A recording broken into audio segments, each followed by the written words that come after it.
Good morning students. Good morning sir. देखिए कल हम लोग पढ़े थे फ्यूचर इंडिपेंडेंस का फर्स्ट यूज, आज हम लोग पढ़ेंगे फ्यूचर इंडिपेंडेंस का सेकंड यूज। ठीक है, तो बिना टाइम वेस्ट किए हम लोग एक्सप्लेनेशन समझते हैं, उसके बाद हम यूज देखते हैं कैसे हम इसका यूज करेंगे। तो देखिए एक्सप्लेनेशन क्या है।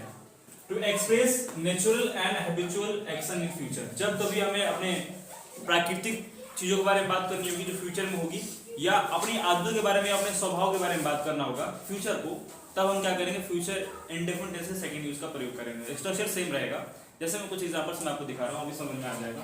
पहला सेंटेंस हम यहाँ पे लिखे हैं, स्प्रिंग विल कम अगेन।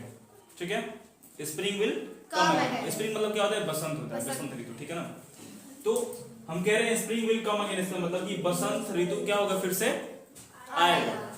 तो this action will happen again, मतलब यह कार्य क्या होगा, फिर से होगा। Coming and the second example is child will grow into adults. Adult मतलब समझ में आता है आपको? समझ में नहीं आता?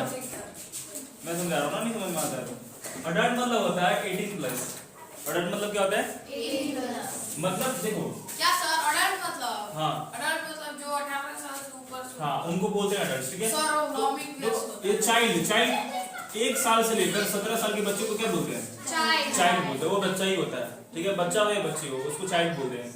लेकिन अब हम यहाँ कह रहे हैं child will grow into adult, मतलब कि अब बच्चा क्या होगा, अडल्ट हो जाएगा। अडल्ट मतलब यंग। 18 साल से समझ रहे हो? हाँ। तो this action will happen automatically, मतलब ये नेचुरल एक्शन है, इसको कोई करता नहीं। हाँ भाई मेरा उम्र बढ़ जाए तो उम्र बढ़ेगा। ठीक है, ये हमारा क्या है, नेचुरल एक्टिविटी है। और ये भी क्या है, नेचुरल एक्टिविटी है, मतलब ये प्राकृतिक देन है। ठीक है ना। अब देखिए, birds will build their nets. Nets मतलब घोंसला। मतलब जो चिड़ियाएं हैं वो क्या करेंगी, चिड़ियाएं क्या करेंगी, अपना घोंसला बनाएंगे, मतलब अपना घर बनाएंगे। ठीक है, घोंसला उनके लिए घर ही ना होता है जी।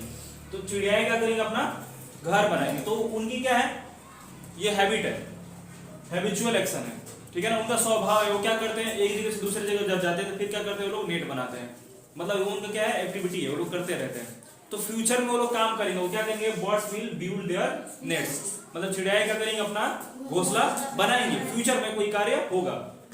And the fourth one is plants will grow into trees. Plant मतलब पौधे।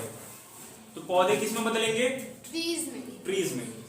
देखो प्लांट्स मतलब जो हमारे छोटे छोटे होते हैं पौधे, उनको क्या बोलते हैं, प्लांट्स बोलते हैं। और ट्रीज मतलब पेड़।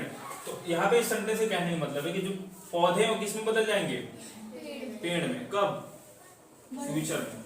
तो ये भी क्या होगा, हमारा नेचुरल एक्टिविटी होगा। नेचुरल एक्टिविटी मतलब प्राकृतिक देन। ठीक है ना, प्राकृतिक के द्वारा। हम चाहेंगे भाई 2 दिन में बढ़े, 10 दिन में नहीं बढ़ेगा, उसका जितना दिन लिमिट होगा उतने दिन नहीं बढ़ेगा। अब हम ये कह रहे हैं, अगर मान लीजिए हमको कहना है कि सूर्य पूरब से निकलेगा या सूर्य पूरब में उगेगा। ठीक है, हम क्या बोलेंगे, the sun will rise in the east. The sun will rise in the east. अब आप कहोगे कि सन पश्चिम हो गए थे, पॉसिबल थोड़ी ना है। ये हमारी नेचुरल एक्टिविटी है, नेचुरल एक्शन है कि सूर्य क्या होता है, पूरब में ही उगता है और पश्चिम में डूबता है।